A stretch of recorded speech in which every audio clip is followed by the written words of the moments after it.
আসসালামু আলাইকুম ভিউয়ার্স, আমরা সকলেই কম বেশি আচার খেতে পছন্দ করি।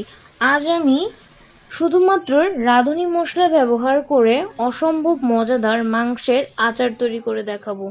এটি তৈরি করতে যা যা লাগবে তা হলো 1 কেজি পরিমাণ মাংস, পেঁয়াজ কুচি, তেজপাতা, দারচিনি, এলাচ, লং আর কয়েকটি গোটা রসুন। প্রথমে একটি পাত্রে পরিমাণ মতো তেল নিয়ে তার মধ্যে পেঁয়াজ কুচি, তেজপাতা, দারচিনি, এলাচ, লং আর আদা রসুন বাটা দিয়ে তার মধ্যে পরিমাণ মতো মরিচ, হলুদ আর গরম মশলা দিয়ে ভালোভাবে নেড়ে নিলাম।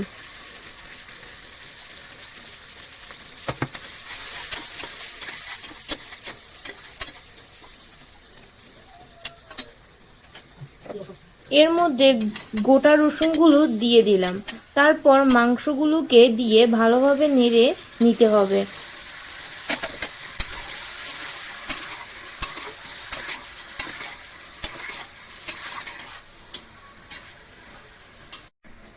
আমি আরেকটু মরিচ গুঁড়া দিলাম।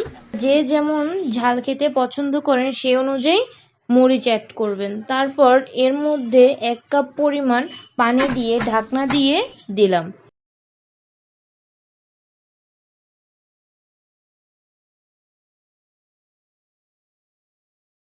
তারপর একটি ফ্রাই প্যানে সরিষার তেল আর কিছু শুকনো মরিচ দিয়ে তার মধ্যে রান্না করা মাংসগুলোকে দিয়ে ভালোভাবে নেড়েচেড়ে ঢাকনা দিয়ে রাখতে হবে। এরপর ঢাকনা খুলে গরম গরম এই লোভনীয় মাংসের আচারকে পরিবেশন করতে হবে। ভিডিওটি ভালো লাগলে সাবস্ক্রাইব করে পাশে থাকবেন।